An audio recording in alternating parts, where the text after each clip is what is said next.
Les rebelles pro-russes ont rapidement réagi après la publication du rapport sur le crash du Boeing de la Malaysia Airlines dans l'est de l'Ukraine. Si l'enquête ne désigne aucun responsable, les séparatistes affirment ne pas posséder d'armes assez sophistiquées pour avoir provoqué l'accident. L'appareil aurait été abattu par un grand nombre de projectiles. Ni leur nature ni leur origine ne sont encore connus. Un rapport complémentaire est attendu pour l'été 2015.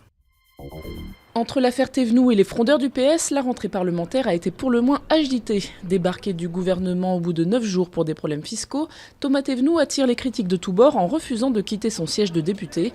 L'UMP demande même une enquête fiscale sur l'ex-secrétaire d'État, devenu persona non grata dans l'hémicycle. Les frondeurs, eux, se dirigent vers une abstention collective lors du vote de confiance dans une semaine. Un coup de semonce qui ne devrait pas entraîner la censure du gouvernement. Des heurts entre forces de l'ordre et rebelles chiites ont fait au moins 7 morts et des dizaines de blessés à Sanaa, la capitale du Yémen.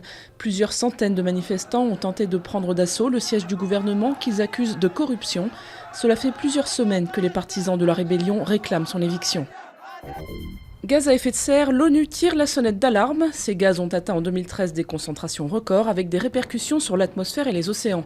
En cause, la réduction des quantités de dioxyde de carbone absorbées par la biosphère terrestre, alors que les émissions continuent de croître.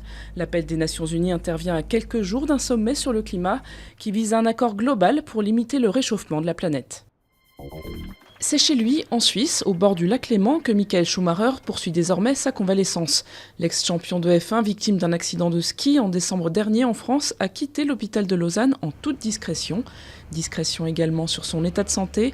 On ne sait rien sur l'évolution de la guérison du Baron Rouge, si ce n'est qu'il était sorti du coma avant son retour en Suisse à la mi-juin.